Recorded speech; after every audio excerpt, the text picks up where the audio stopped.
সনদ বাস্তবায়নের উপায় নিয়ে কাটছে না দলগুলোর ভিন্ন মত। সাংবিধানিক বিষয়ে বিচার বিভাগের পরামর্শ চায় বিএনপি। বিশেষ আদেশে কার্যকরের পক্ষে জামায়াত। জুলাই সনদের যদি বাস্তবায়ন করতে সরকার দেরি করে, আবার জনগণ রাস্তায় নামবে। আলোচনা আছে সেটাকে বাইরে রেখে সেটা বাস্তবায়নের জন্য যদি আবার রাজপথে যায়, সেটা কিন্তু সবই দিচ্ছে। যদি আগামী জাতীয় সংসদ নির্বাচনকে আমরা অনুষ্ঠিত করি, বেনিফিশিয়ারি কে হবে? পতিত ফ্যাসিবাদ হবে। জাতীয় সনদ নিয়ে অক্টোবরের শুরুতে সরকারকে সুনির্দিষ্ট সুপারিশ দেবে কমিশন। জাতীয় নির্বাচন অনুষ্ঠিত হবে সে একই সময় গণভোট করা যেতে পারে। দেখছিলেন প্রধান শিরোনাম সন্ধ্যার সময়, সঙ্গে আছি আমি জিন্নাতারা যশোয়া। আর অন্যান্য শীর্ষ সংবাদ। জুলাই হত্যায় জড়িত সব বাহিনীর সদস্যের বিচার চান নাহিদ ইসলাম। শেখ হাসিনার বিরুদ্ধে সাক্ষ্য কাল পর্যন্ত মুলতবি। আমার দেশ সম্পাদকের জেরা সম্পন্ন। জাতিসংঘ অধিবেশনে অংশ নিতে 22 সেপ্টেম্বর নিউ ইয়র্ক যাচ্ছেন প্রধান উপদেষ্টা। ভাষণ 26 তারিখ। সরকারি প্রতিনিধি দলে থাকছেন বিএনপি, জামায়াত, এনসিপি নেতারা। টেন্ডার প্রক্রিয়ায় প্রভাবশালীদের আধিপত্য রুখতে আসছে নতুন আইন। যোগ্য প্রতিষ্ঠানকেই দেয়া হবে কাজ। অনিয়ম বন্ধে সব প্রকল্পের টেন্ডার অনলাইনে করার সিদ্ধান্ত।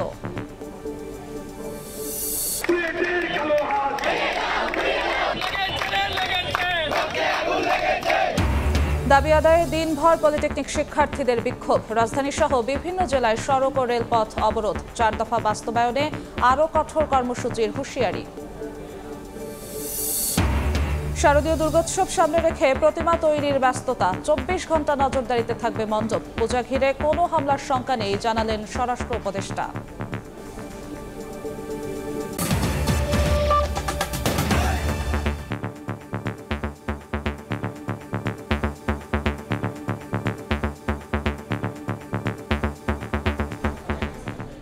জুলাই সনদ বাস্তবায়নের উপায় নিয়ে কাটছে না রাজনৈতিক দলগুলোর ভিন্ন মত। সাংবিধানিক আদেশে এর কার্যকর কিংবা নির্বাচনের আগে গণভোট চায় জামায়াত ইসলামী। তবে সংবিধান সংশ্লিষ্ট বিষয়ে বিচার বিভাগের পরামর্শ নেওয়ার পক্ষে বিএনপি। সনদ ঝুলে গেলে বা নির্বাচন দেরি হলে পতিত ফ্যাসিবাদ লাভবান হবে বলেও মন্তব্য দলটির। এদিকে ত্রয়োদশ জাতীয় নির্বাচনের দিন একই সঙ্গে গণভোট আয়োজনের প্রস্তাব দিয়েছে ঐকমত্য কমিশন। বক্তব্য দেওয়ার জন্য অনুরোধ করব। জুলাই সনদের বাস্তবায়ন প্রক্রিয়া নিয়ে তৃতীয় দিনের মতো ঐকমত্য কমিশনের বৈঠক। অংশ নেন বিএনপি, জামায়াত, এনসিপি সহ প্রায় 30টি রাজনৈতিক দলের প্রতিনিধি। বৈঠকে সাংবিধানিক আদেশের মাধ্যমে জুলাই সনদের আইনি বৈধতা এবং ত্রয়োদশ জাতীয় সংসদ নির্বাচনের দিন একই সঙ্গে গণভোট আয়োজনের প্রস্তাব দেয় কমিশন। সহসভাপতি অধ্যাপক আলী রিয়াজ জানান, অক্টোবরের শুরু নাগাদ চূড়ান্ত প্রস্তাবনা নিয়ে আবারও বৈঠকে বসবে কমিশন। বিশেষজ্ঞদের পক্ষ থেকে এই দুটো বিষয়কে সমন্বিত করে একটি পূর্ণাঙ্গ মতামত কমিশনকে তারা দিয়েছেন এবং সেটা আমরা আজকে রাজনৈতিক দলগুলোর কাছে উপস্থাপন করেছি। পরবর্তী জাতীয় নির্বাচন অনুষ্ঠিত হবে সে একই সময় গণভোট করা যেতে পারে। এনসিপি যুগ্ম আহ্বায়ক সারোয়ার তুষার জানান, দলীয় ফোরামে আলোচনা শেষে এ বিষয়ে বক্তব্য জানাবে তার দল। অন্যদিকে কমিশনের প্রস্তাবে একমত জামায়াত ইসলামী। তবে গণভোট নির্বাচনের দিন নয়, বরং আগেই আয়োজন করার দাবি দলটির। জুলাই বিপ্লবের যোদ্ধারা কি চায় এটা অলরেডি প্রমাণিত হয়ে গেছে। এটা রিফ্লেক্ট কিন্তু জনগণের মধ্যে আছে। এই জন্য আমরা অত্যন্ত আশাবাদী, গণভোটে যদি এটা যায়, জনগণ দেশের সাথে দেশের ভবিষ্যতের জন্য, নতুন রাজনৈতিক ব্যবস্থার জন্য জুলাই সনদের পক্ষে রায় দেবে বলে এটা আমরা আশাবাদী। 6 মাসে প্রমাণিত হয়েছে দলগুলোর পক্ষে ঐক্যমতে আসা সম্ভবপর নয়, যে কারণে সরকারকে সিদ্ধান্ত নিতে হবে। সাংবিধানিক আদেশের মাধ্যমে এবং গণভোট, যেটা সাধারণ নির্বাচনের দিন একই সাথে গণভোট অনুষ্ঠিত হবে, এরকম একটা প্রক্রিয়ার মধ্য দিয়ে জুলাই সনদ বাস্তবায়ন করা যায় কিনা, এ কারণে আমরা বলেছি যে এই ব্যাপারে আমরা আমাদের দলীয় ফোরামে আলোচনা করব। সাংবিধানিক আদেশের পক্ষে নয় বিএনপি। এ আদেশ নিয়ে পরবর্তীতে চ্যালেঞ্জ হতে পারে বলে শঙ্কা দলটির স্থায়ী কমিটির সদস্য সালাহউদ্দিন আহমদের। আইনি ভিত্তির জন্য সুপ্রিম কোর্টের পরামর্শ নেওয়ার প্রস্তাব তার। নির্বাচন নিয়ে অনিশ্চয়তা তৈরি হলে পতিত ফ্যাসিবাদ এবং অসাংবিধানিক শক্তি লাভবান হতে পারে বলেও মন্তব্য করেন তিনি। আমরা রাস্তায় কি কয়টা জনসভা করলাম, কি কয়টা মিছিল দিলাম, তার উপর ভিত্তি করে কি পিআর নির্ধারিত হবে? সেটার জন্য তো একটা প্রক্রিয়া আলোচনার টেবিলে আসতে হবে। সেই আলোচনার টেবিলে আমরা আছি। প্রধান উপদেষ্টা ডক্টর মোহাম্মদ ইউনূসের নেতৃত্বাধীন জাতীয় ঐকমত্য কমিশনের মেয়াদ আরও 1 মাস বাড়িয়ে 15 অক্টোবর পর্যন্ত করা হয়েছে। হাসান ওয়ালি, সময় সংবাদ, ঢাকা। এদিকে আলাদা আয়োজনে বিএনপি নেতারা বলেছেন, আনুপাতিক বা পিআর পদ্ধতিতে নির্বাচন চাইলেই হবে না, জনগণের ম্যান্ডেট আদায় করতে হবে। সংবিধান সংশোধনের আগে এই পদ্ধতিতে নির্বাচনের সুযোগ নেই। চলমান ঐকমত্য কমিশনের আলোচনার মাঝেই ভোটের পদ্ধতি বদলে আন্দোলনের ডাক দিয়েছে কয়েকটি রাজনৈতিক দল। সফররত ইউরোপীয় ইউনিয়নের প্রতিনিধি দলের সঙ্গে বুধবার বিকেলে বিএনপির প্রতিনিধি দলের বৈঠকেও উঠে আসে নির্বাচন প্রসঙ্গ। পরে দলটির নেতারা ফেব্রুয়ারিতেই নির্বাচন আয়োজনের প্রত্যাশা জানিয়ে বলেন, চাইলেই পিআর পাওয়া যাবে না। পিআর তো এখন আলোচনার খুব একটা বিষয়বস্তু না, এই কারণে যে যদি আপনি রাজিও হন তাহলেও তো এই নির্বাচন পিআরের মাধ্যমে হবে না, সেটা তো হবে সংবিধান সংশোধন হওয়ার পরে। টেবিলের চারিদিকে বসে কিছু রাজনৈতিক দল জনগণের পক্ষ থেকে আগেভাগে তো এই সিদ্ধান্ত নেওয়া সম্ভব না। এটা জনগণের ম্যান্ডেট নিয়ে আগামী নির্বাচনের পরে যদি জনগণ চায় হবে। একই ইস্যুতে এদিন সকালে নয়াপল্টনে কথা বলেন বিএনপির সিনিয়র যুগ্ম মহাসচিব রুহুল কবির রিজভী। 16 বছর ধরে কোনো দল পিআর চায়নি, সম্পূর্ণ নতুন এই দাবি উদ্দেশ্য প্রণোদিত বলে দাবি তার। আপনি 16 বছর আন্দোলন হয়েছে হাসিনার বিরুদ্ধে, আমরা অবাধ সুষ্ঠু নির্বাচনের জন্য জোরালো দাবি করেছি। কোনো রাজনৈতিক দল যারা আন্দোলনে ছিলেন, গণতন্ত্রের জন্য লড়াই করেছেন, তারা পিআর পদ্ধতির কথা বলেছেন বলে আমার জানা নেই। এখন এটাকে প্রমিনেন্টে নিয়ে আসা হচ্ছে কেন? এটা ছাড়া নির্বাচন আমরা করব না, এই কথাটাই হচ্ছে উদ্দেশ্য প্রণোদিত। ইতিমধ্যে নির্বাচন কমিশন রোডম্যাপ ঘোষণা করেছে। আপনারা যদি বলেন যে এটাকে প্রতিহত করবেন, হতে দেবেন না বা যাবেন না, তাহলে আমার তো মনে হয় এতদিন ধরে মানুষের যে প্রত্যাশা, সেই প্রত্যাশার প্রতি মুনাফিকি করা। পিআরের দাবিতে আন্দোলন বিএনপিকে কোনোভাবেই চাপে ফেলছে না বলেও জানান দলটির নেতারা। লড়াই করেছিল এবং আন্দোলন। মুরসালিন হক জুনায়েদ, সময় সংবাদ, ঢাকা। গুম, খুন, হত্যার সঙ্গে জড়িত ব্যক্তি যে বাহিনীরই হোক তাদের বিচারের দাবি জানিয়েছেন এনসিপির আহ্বায়ক নাহিদ ইসলাম। শেখ হাসিনার মামলায় প্রথম দিনের সাক্ষ্য শেষে কথা বলেন জুলাই গণ অভ্যুত্থানের অন্যতম এই সংগঠক। চিফ প্রসিকিউটর তাজুল ইসলাম জানান, নাহিদের জবানবন্দির মধ্য দিয়ে শেষ হবে শেখ হাসিনার মামলার সাক্ষ্য গ্রহণ। এদিন দৈনিক আমার দেশ পত্রিকার সম্পাদক মাহমুদুর রহমানের জেরা শেষ হয়। শেখ হাসিনা ও কামালের পক্ষে রাষ্ট্র নিযুক্ত আইনজীবী বলেছেন, আসামিদের নিরপরাধ প্রমাণে আইনি লড়াই করছেন তিনি, বাকি সিদ্ধান্ত আদালতের। জুলাই আগস্টের হত্যাযজ্ঞের মামলায় সাবেক প্রধানমন্ত্রী শেখ হাসিনা, আসাদুজ্জামান খান কামাল ও চৌধুরী আব্দুল আল মামুনের বিচার একেবারে শেষ পর্যায়ে। গণ অভ্যুত্থানের অন্যতম সংগঠক নাহিদ ইসলামের সাক্ষ্য গ্রহণের মধ্য দিয়ে শেষ হচ্ছে এই মামলার সাক্ষ্য গ্রহণ অধ্যায়। বুধবার বেলা ৩টার দিকে সাক্ষ্য দেয়া শুরু করেন নাহিদ ইসলাম। জবানবন্দিতে 2018 ও 24-এর কোটা বিরোধী আন্দোলনের প্রেক্ষাপট, কর্মসূচি প্রত্যাহারে চাপসহ নানা বিষয় তুলে ধরেন। পরে সাক্ষ্য গ্রহণ বৃহস্পতিবার পর্যন্ত মুলতবি করা হয়। ন্যায় বিচার দাবি করে নাহিদ ইসলাম বলেন, অপরাধী যে বাহিনীরই হোক গত 15.5 বছরের গুম, খুন এবং জুলাই আগস্টের গণহত্যায় যারাই জড়িত তাদের বিচার করতে হবে। আওয়ামী লীগ, পুলিশ সহ যারা জড়িত তারা বিচারের আওতায় আসবেন, তাদের শাস্তি হবে এবং এই ন্যায় বিচার একটা নিদর্শন হয়ে থাকবে শুধু বাংলাদেশের জন্যই নয়, পৃথিবীর জন্য। এদিন শেখ হাসিনা সহ 3 জনের বিরুদ্ধে দেয়া আমার দেশ পত্রিকার সম্পাদক মাহমুদুর রহমানের জবানবন্দির ওপর 2 দিন ব্যাপী জেরা শেষ হয়। বাংলাদেশের রাজনীতিতে ভারতের যে ইনফ্লুয়েন্স, ভারতের যে হস্তক্ষেপ, সেই ব্যাপারে তিনি কথা বলেছেন তার জেরার জবাবে। সেখানে তিনি উল্লেখ করেছেন যে সাবেক পররাষ্ট্রমন্ত্রী আব্দুল মোমেন উল্লেখ করেছিলেন যে বাংলাদেশের সাথে ভারতের সম্পর্কটা স্বামী স্ত্রীর মতো। সেই বিষয়টা তিনি আদালতের কাছে নতুন করে মনে করিয়ে দিয়েছেন। উনি তো কোনো কিছু দেখেন নাই, উনি উপস্থিত ছিলেন না, ফলে উনি দেখা সাক্ষী না, উপস্থিত সাক্ষীও না। উনি বিভিন্ন বইয়ের রেফারেন্স দিয়েছেন, আমি সেই বইয়ের কথা বলেছি, সে কথা এটা ওনার নিজস্ব অভিমত এবং নিজস্ব বক্তব্য। এদিকে আন্তর্জাতিক অপরাধ ট্রাইব্যুনাল 2-এ আশুলিয়ায় 6 লাশ পোড়ানো এবং একজনকে হত্যা মামলায় সাবেক এমপি সাইফুল ইসলাম সহ 16 জনের বিরুদ্ধে দ্বিতীয় দিনের সাক্ষ্য গ্রহণ ও জেরা সম্পন্ন হয়েছে। আফজাল হোসেন, সময় সংবাদ, ঢাকা। জাতিসংঘ সাধারণ পরিষদের অধিবেশনে যোগ দিতে 22 সেপ্টেম্বর নিউ ইয়র্ক যাচ্ছেন প্রধান উপদেষ্টা ডক্টর মোহাম্মদ ইউনূস। ভাষণ দেবেন 26 তারিখ। এবার সরকারি প্রতিনিধি দলের সঙ্গে যাবেন বিএনপি, জামায়াত ও এনসিপির 3 শীর্ষ নেতা। বিকেলে রাজধানীর ফরেন সার্ভিস একাডেমিতে ব্রিফিংয়ে কথা জানান পররাষ্ট্র উপদেষ্টা তৌহিদ হোসেন। তিনি বলেন, এবারের বৈঠকে বিশেষ গুরুত্ব পাবে রোহিঙ্গা ইস্যু।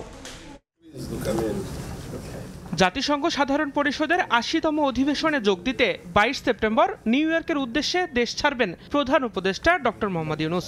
26 সেপ্টেম্বর সাধারণ পরিষদে বক্তব্য রাখবেন প্রধান উপদেষ্টা। বুধবার বিকেলে রাজধানীর ফরেন সার্ভিস একাডেমিতে এক ব্রিফিংয়ে এসব কথা জানান পররাষ্ট্র উপদেষ্টা তৌহিদ হোসেন। বলেন, এবারের বৈঠকে বিশেষ গুরুত্ব পাবে রোহিঙ্গা ইস্যু। জাতিসংঘের সাইডলাইনে রোহিঙ্গা সংকট নিরসনকল্পে উচ্চ পর্যায়ের সভা আয়োজনের কথাও জানান পররাষ্ট্র উপদেষ্টা। এই অধিবেশনে যোগদানের জন্য মাননীয় প্রধান উপদেষ্টা আগামী 22 সেপ্টেম্বর একটি বাণিজ্যিক ফ্লাইটে নিউ ইয়র্ক পৌঁছাবেন। 30 সেপ্টেম্বর 2025 তারিখে জাতিসংঘ সাধারণ পরিষদের সভাপতির সভাপতিত্বে high level conference on the situation of Rohingya Muslims and other minorities in Myanmar শীর্ষক একটি উচ্চ পর্যায়ের সভা অনুষ্ঠিত হবে। বৈঠকে জানানো হয়, এবার প্রথমবারের মতো বাংলাদেশের প্রতিনিধি দলের সঙ্গে জাতিসংঘ অধিবেশনে অংশগ্রহণ করবেন একাধিক রাজনৈতিক দলের 4 শীর্ষ নেতা। আমাদের প্রতিনিধি দলে এবার 4জন রাজনীতিবিদ যাচ্ছেন। মির্জা ফখরুল ইসলাম আলমগীর এবং হুমায়ুন কবির বিএনপি থেকে, জামাত ইসলামী থেকে সৈয়দ আব্দুল্লাহ মোহাম্মদ তাহের এবং এনসিপি থেকে আখতার হোসেন, এই 4 জন যাবেন। উপদেষ্টারা বিদেশ সফরে গিয়ে নানা অপ্রীতিকর ঘটনার মুখোমুখি হচ্ছে উল্লেখ করে সাংবাদিকদের প্রশ্নের জবাবে পররাষ্ট্র উপদেষ্টা বলেন, জাতিসংঘ অধিবেশন ঘিরে নিউ ইয়র্কে কোনো অপ্রীতিকর ঘটনার আশঙ্কা নেই। আমি আসলে খুব আশঙ্কা করছি না, কারণ যে এনওয়াইপিডি এ ব্যাপারে নিউ ইয়র্ক পুলিশ ডিপার্টমেন্ট তারা তাদের বিস্তর অভিজ্ঞতা। এবং দিন মোহাম্মদ সাব্বির, সময় সংবাদ, ঢাকা। অনিয়ম অস্বচ্ছতা দূর করতে এখন থেকে প্রকল্পের টেন্ডার অনলাইনে হবে বলে জানিয়েছেন পরিকল্পনা উপদেষ্টা ওয়াহিদ উদ্দিন মাহমুদ। আগামী সপ্তাহেই এ সংক্রান্ত আইন গেজেট আকারে প্রকাশ করা হবে। দুপুরে আগারগাঁওয়ে এডিসি সম্মেলন কক্ষে একনেক পরবর্তী ব্রিফিংয়ে পরিকল্পনা উপদেষ্টা বলেন, প্রভাবিত না হয়ে যোগ্যতা বিবেচনায় প্রতিষ্ঠানকে কাজ দেওয়া হবে। জলবায়ু পরিবর্তনের ফলে গ্রীষ্মে বিশেষ করে এপ্রিল ও মে মাসে খুলনার মধুমতি নদীর পানির লবণাক্ততার সীমা প্রতি লিটারে 600 মিলিগ্রাম থেকে বেড়ে 2600 মিলিগ্রাম হয়। এই সময়ে সুপেয় পানি দিতে ব্যর্থ হয় খুলনা ওয়াসা। এমন অবস্থায় বুধবার একনেক বৈঠকে 50 কিলোমিটার দূর থেকে মধুমতির সুপেয় পানি সরবরাহের জন্য 2598 কোটি টাকার প্রকল্পের অনুমোদন দিয়েছে সরকার। যেহেতু খুলনা অবহেলিত, আমরা এটা পাস করে দিয়েছি, কিন্তু খুলনা নগরে আসলে ভবিষ্যতে পানি এটা সামান্য, এটা দিয়ে পুরো খুলনা শহরের হবে না। ব্রিফিংয়ে পরিকল্পনা উপদেষ্টা জানান, এখন থেকে নতুন সব প্রকল্পে টেন্ডার প্রক্রিয়া সম্পন্ন হবে অনলাইনে। রেল, জ্বালানি সহ বিভিন্ন মন্ত্রণালয়ের কেনাকাটায় প্রভাবশালী প্রতিষ্ঠানের আধিপত্য রুখতে আসছে নতুন আইন। ফাঁকফোকর বন্ধ করায় কর্মকর্তারা এখন প্রকল্প পরিচালক হতে আগ্রহ দেখাচ্ছেন না বলে মন্তব্য করেন ওয়াহিদ উদ্দিন মাহমুদ। রেলওয়ের প্রকল্প হোক, সড়ক জনপথের প্রকল্প, পানি সম্পদ বিভাগের প্রকল্প, কয়েকটা কোম্পানির দখলে ছিল এবং বিধিবিধানগুলোর ফলে যেভাবে একটা হলো তো অনলাইনে হবে, আর একটা হলো এর ফলে যেটা হবে যে দরপত্র মূল্যায়ন প্রক্রিয়া বিশ্বমানের উন্নত হবে। শুধু তাই নয়, সারা দেশে খাস জমি উদ্ধারে জ্বালানি, শিল্প ও পরিবেশ উপদেষ্টাকে নিয়ে কমিটি গঠন করেছে সরকার। এখন থেকে প্রকল্প বাস্তবায়নে খাস জমি রেখে কৃষি জমি অধিগ্রহণ করা হবে না বলে জানান পরিকল্পনা উপদেষ্টা। 2 মাসের মধ্যে আমরা বলেছি একটা যত খাস জমি পড়ে আছে অব্যবহৃত তার একটা হিসাব আমরা গ্রহণ করব। প্রায় 8,333 কোটি টাকা ব্যয়ে 13টি প্রকল্পের অনুমোদন দেওয়া হয়েছে একনেক বৈঠকে। শুভ খান, সময় সংবাদ, ঢাকা। নিয়োগ বৈষম্য সহ 4 দাবিতে 20 দিন পর ফের রাজপথে পলিটেকনিক শিক্ষার্থীরা। রাজধানী সহ জেলায় জেলায় সড়ক অবরোধ করে বিক্ষোভ করেন তারা। বৈষম্যের অভিযোগ তুলে সরকারের গঠিত কমিটি বর্জনের ঘোষণাও দিয়েছেন আন্দোলনকারীরা। বিএসসি প্রকৌশল শিক্ষার্থীদের উত্থাপিত 3 দফা দাবি অযৌক্তিক বলে দাবি তাদের। এদিকে সড়ক ও রেলপথ অবরোধে ভোগান্তিতে পড়েন সাধারণ মানুষ।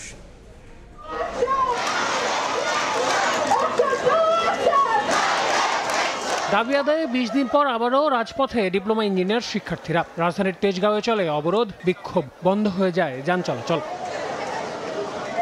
বুধবার সকালে নানা স্লোগানে মিছিল নিয়ে 7 রাস্তা মোড়ে আসতে থাকেন কৃষি ডিপ্লোমা সহ আশপাশের বিভিন্ন পলিটেকনিক ইনস্টিটিউটের শিক্ষার্থীরা। আন্দোলনের সঙ্গে একাত্মতা জানান শিক্ষকরাও। এর মাঝেই সরকার গঠিত কমিটি বর্জনের ঘোষণা দেন আন্দোলনকারীরা। বৈষম্যের অভিযোগ তুলে বলেন, এক পক্ষকে সুবিধা দিচ্ছে কমিটি। তারা তাদের মামা কমিশন দিয়ে তাদের সংখ্যা অনুপাতে তারা বেশি গিয়ে সেই জোরপূর্বক আলোচনাটা তাকে হায়নার মতো ছিনিয়ে নিতে চায়। 19 জনের কমিটিতে মাত্র একজনকে দেওয়া হয়, কিভাবে এখান থেকে যে বৈষম্য দেওয়া হচ্ছে, যে অসমতাকে সমতায় নিশ্চিতকরণ করা হয়নি। বিএসসি ইঞ্জিনিয়ার ভাইরা তারা যে আমাদেরকে প্রকাশ্যে হুমকি দিয়েছে জবাই করা এবং গুলি করে হত্যার, আমরা তার তীব্র নিন্দা জানাই।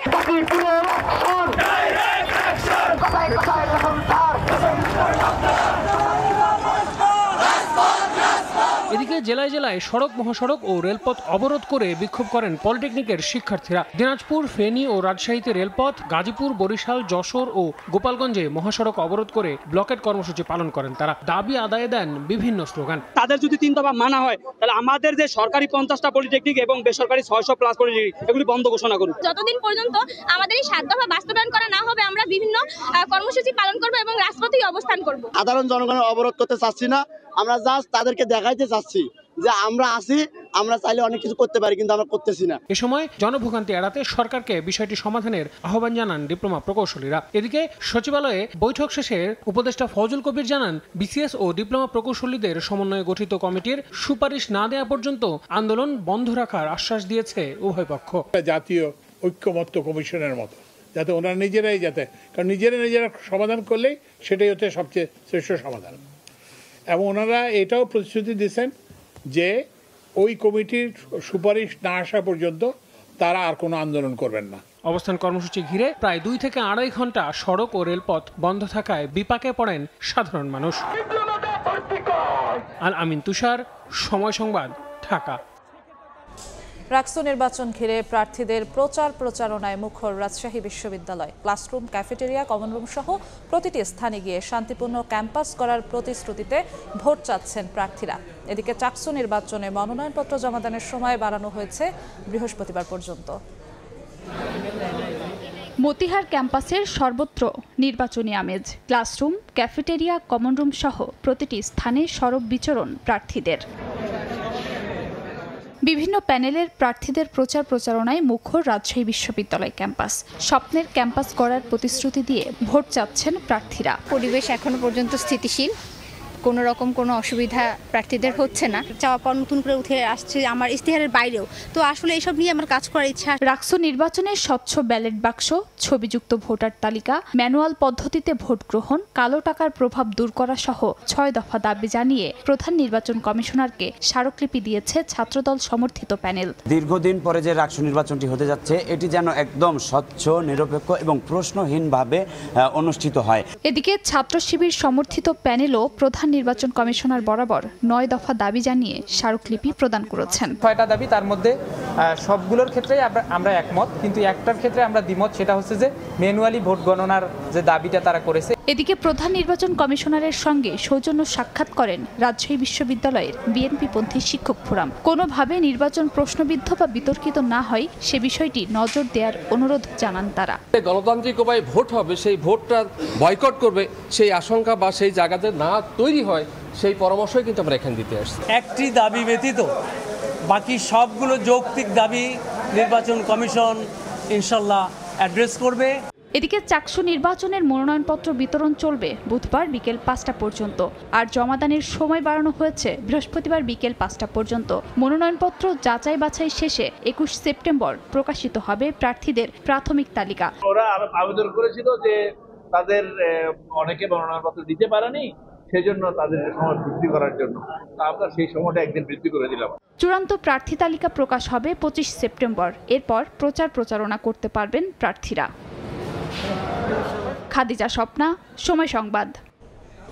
রাঙামাটির সাজেকে পর্যটকবাহী জিপ খাদে পড়ে খুলনা বিশ্ববিদ্যালয়ের এক শিক্ষার্থীর প্রাণ গেল। আহত হয়েছেন শিক্ষক সহ আরও 12 জন। অন্যদিকে হবিগঞ্জের নবীগঞ্জে বাস চাপায় মা ছেলের মৃত্যু হয়েছে। দুর্ঘটনার পর বাসটি পাশের খাদে পড়ে যায়। এছাড়া নোয়াখালীতে দাঁড়িয়ে থাকা ট্রাককে পেছন থেকে ধাক্কায় বাস চালক নিহত হয়েছেন। সড়কে থামছে না মৃত্যুর মিছিল। বুধবার দুপুরে খাগড়াছড়ি থেকে রাঙামাটির সাজেকে যাচ্ছিল পর্যটকবাহী একটি জিপ। হাউসপাড়া এলাকায় পৌঁছালে গাড়িটি নিয়ন্ত্রণ হারিয়ে পাশের খাদে পড়ে যায়। এ সময় গাড়িতে খুলনা বিশ্ববিদ্যালয়ের পদার্থ বিজ্ঞান বিভাগের ২১ ব্যাচের ১২ জন শিক্ষার্থী ও একজন শিক্ষক ছিলেন।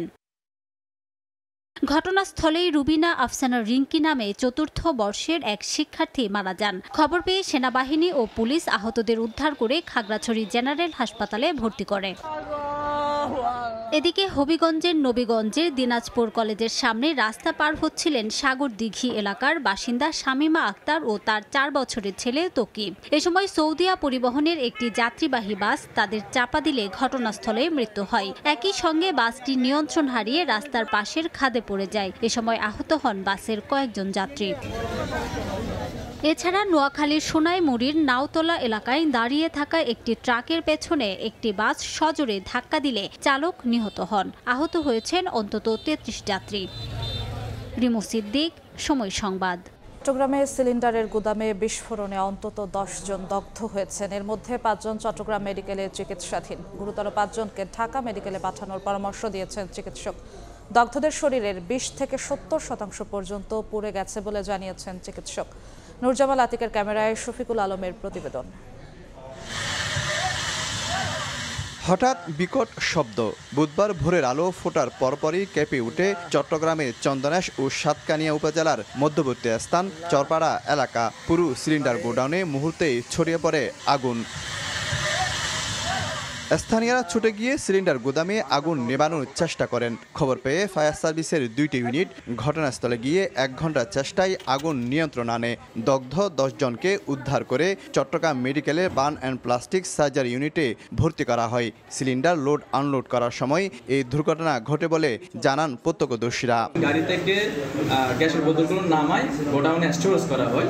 তো সকালে স্টোরেজ করার সময় এনিহাউ আগুনটা ধরছিল। চট্টগ্রাম থেকে ২টি ইউনিট গিয়ে আমাদের অবস্থানে গিয়ে আমাদের সম্পূর্ণ নিয়ন্ত্রণ করা হয়। পরে হাসপাতালে দগ্ধদের দেখতে যান পরিচালক। এ সময় গুরুতর আহত ৫ জনকে উন্নত চিকিৎসার জন্য ঢাকায় পাঠানোর পরামর্শ দেন চিকিৎসকরা।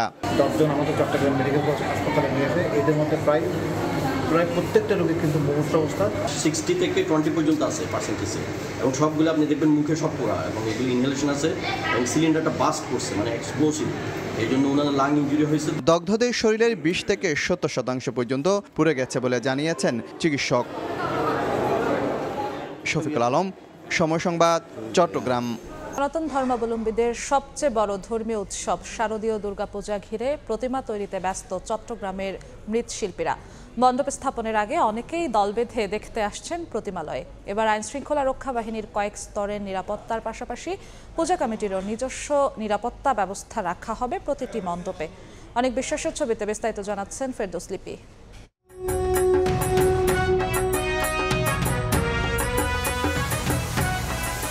দরজায় কড়া নাড়ছে সনাতন ধর্ম অনুসারীদের সবচেয়ে বড় উৎসব দুর্গাপূজা। তাই চট্টগ্রাম নগরের প্রতিমালয়গুলোতে দম ফেলানোর ফুরসত নেই মৃৎশিল্পীদের। ইতিমধ্যে শেষ খড় কাদামাটি দিয়ে মূর্তি তৈরির মূল অবকাঠামোর কাজ। অনেক কারখানায় আবার তুলির ছোঁয়ায় পূর্ণ রূপ পেয়েছে দৃষ্টিনন্দন সব প্রতিমা। সময় কম থাকায় দিনরাত চলছে প্রতিমা গড়ার কাজ। পুজো খুব কাছাকাছি সময়, এবার অল্প সময়ের মধ্যে আমাদের খুব তাড়াহুড়োর মধ্যেই আছি। সারা বছর এই মার কাজ করি, এটা নিয়ে আমাদের ব্যস্ততা। পুজোর আমেজ সনাতন অনুসারীদের মাঝে, তাই মণ্ডপে স্থাপনের আগে অনেকেই দল বেঁধে প্রতিমালয়ে আসছেন মূর্তি নির্মাণের কাজ দেখতে। উৎসব আনন্দে দুর্গাপূজা উদযাপনে প্রত্যাশা তাদের। খুশি, একটা পুজো পুজো আমেজ, সবদিকে একটা পুজো পুজো গন্ধ। প্রতিমা বানানো দেখাটা খুবই ভালো লাগে। চট্টগ্রাম নগরীতে এবার ২৮৭টি মণ্ডপে অনুষ্ঠিত হবে দুর্গাপূজা। প্রশাসন ও আইন শৃঙ্খলা রক্ষাকারী বাহিনীর কয়েক স্তরে নিরাপত্তার পাশাপাশি পূজা কমিটিরও নিজস্ব নিরাপত্তা ব্যবস্থা রাখা হবে প্রতিটি মণ্ডপে। প্রত্যেক আঞ্চলিক কমিটিকে আমাদের স্বেচ্ছাসেবক বাহিনী নিয়োগ দিতে হবে। আইডি কার্ড এবং তাদের নাম ঠিকানা আমাদের মহানগর পূজা পরিষদ এবং আমাদের বিভিন্ন প্রশাসনকে দিতে হবে। আগামী ২৮ সেপ্টেম্বর মহাষষ্ঠীর মধ্য দিয়ে শুরু হওয়া শারদীয় দুর্গা উৎসব শেষ হবে ২ অক্টোবর বিজয়া দশমীর মধ্য দিয়ে। দেবী দুর্গতি নাশিনীকে মর্তে বরণ করতে প্রস্তুত তার ভক্তরা। তার আগমনে বিশ্বের সকল অশান্তি, অসুন্দর এবং অন্যায় দূর হয়ে সত্য, সুন্দর ও ন্যায় প্রতিষ্ঠা হবে, এমন প্রত্যাশা সংশ্লিষ্টদের। ফেরদৌস লিপি, সময় সংবাদ, চট্টগ্রাম। আসন্ন দুর্গাপূজা উপলক্ষে কোনো ধরনের হামলার আশঙ্কা নেই বলে জানিয়েছেন স্বরাষ্ট্র উপদেষ্টা অবসরপ্রাপ্ত লেফটেন্যান্ট জেনারেল জাহাঙ্গীর আলম চৌধুরী। বিকেলে রাজধানীর রমনা কালী মন্দির পরিদর্শনে এসে তিনি কথা জানান। উপদেষ্টা বলেন, পূজা উপলক্ষে আইনশৃঙ্খলা বাহিনীর পক্ষ থেকে পর্যাপ্ত নিরাপত্তা নেওয়া হয়েছে। পূজা নির্বিঘ্নে করতে খোলা হয়েছে নতুন অ্যাপ। এর মাধ্যমে 24 ঘন্টা নজরদারিতে থাকবে পূজা। স্বরাষ্ট্র উপদেষ্টার আশা, গতবারের চাইতেও এবার উৎসব মুখর পরিবেশে পূজা উদযাপন হবে। আইনশৃঙ্খলা পরিস্থিতি ভালো আছে দাবি করে বাইরের কথায় কিংবা গুজবে কান না দেওয়ার আহ্বান স্বরাষ্ট্র উপদেষ্টার। বলেন, পূজা উপলক্ষে সরকার 5 কোটি টাকা বরাদ্দ দিয়েছে, ছুটিও বাড়িয়েছে একদিন। কালী মন্দিরের আমার সহকর্মীবৃন্দ, গতবারের চেয়েও এবার পূজা আরো ভালোভাবে হবে।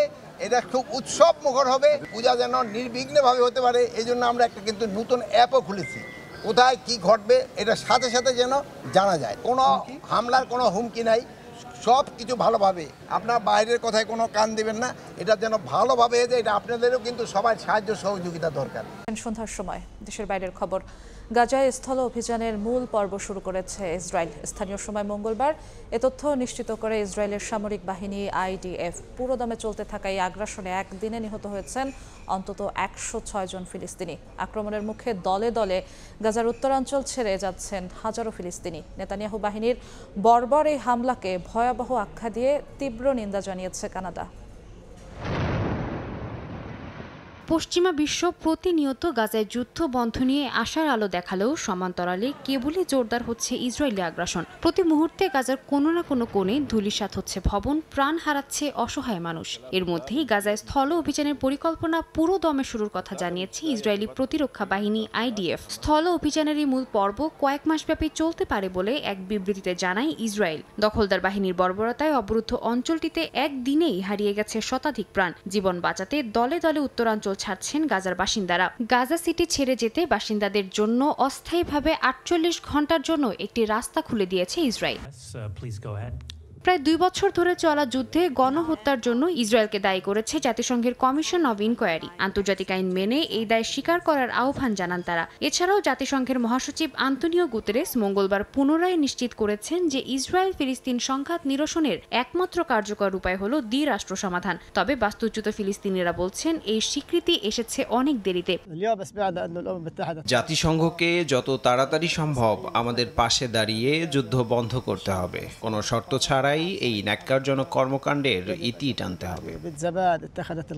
গাজা সিটিতে ইসরায়েলের নতুন স্থল অভিযানকে ভয়াবহ আখ্যা দিয়ে তীব্র নিন্দা জানিয়েছে কানাডা। সাদিয়া তাসনিম, সময় সংবাদ।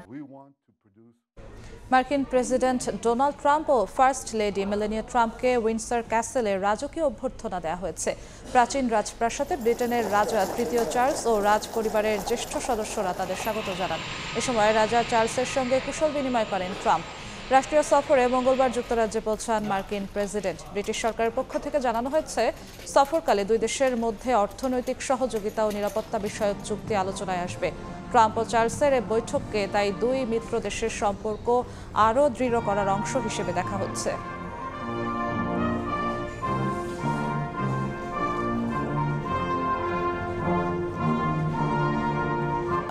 খেলার খবর। নিয়মিত দলের সুযোগ না পেলেও কোনো আক্ষেপ নেই নাসুম আহমেদের, বরং জয়ে অবদান রাখতে পারাটাই বড় করে দেখছেন এই স্পিনার। আফগানিস্তানের বিপক্ষে জয় উৎসর্গ করেছেন পুরো দলকে। সুপার 4-এ কোয়ালিফাই করার জন্য বাংলাদেশকে তাকিয়ে থাকতে হচ্ছে শ্রীলঙ্কা আফগানিস্তান ম্যাচের দিকে। যদিও সেই ম্যাচ নির্দিষ্ট কোনো দলকে সমর্থন করছেন না নাসুম। সুপার 4-এ খেলা তিনি ছেড়ে দিয়েছেন ভাগ্যের হাতে। আজ আবুধাবি থেকে দুবাই গেছে বাংলাদেশ দল। টিমের যখন যাকে প্রয়োজন, এটা হতে পারে আমাদের টিম প্ল্যানিং বা টেকনিক প্র্যাকটিসও হতে পারে এগেনস্ট টিম নিয়ে। তো ওইটার কারণে তো ওইগুলো নিয়ে আমরা কোনো আপ অ্যান্ড ডাউনে আমরা মেন্টালি সবসময় রেডি থাকি যে যখন খেলবে তখন ভালো খেলারই চেষ্টা করব। আমরা সবাই অনেক হার্ডওয়ার্ক করতেছি, আলহামদুলিল্লাহ।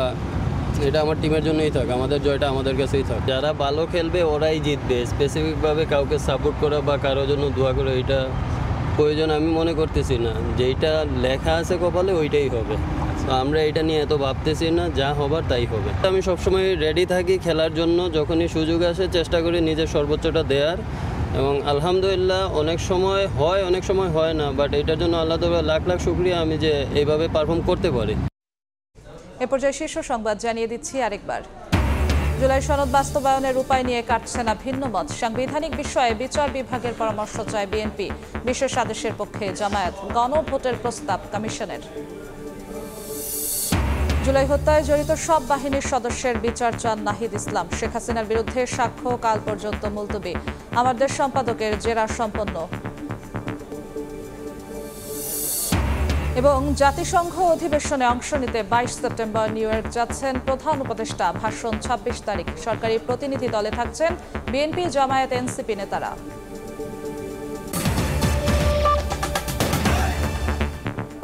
এই ছিল সন্ধ্যার সময়। এরপর জনপদের সময় নিয়ে সঙ্গে থাকবেন ইমদাদুল হক। যশো, আপনাকে ধন্যবাদ। জনপদের সময় নিয়ে ফিরছি কিছুক্ষণ পর, সঙ্গে থাকুন সময়ের।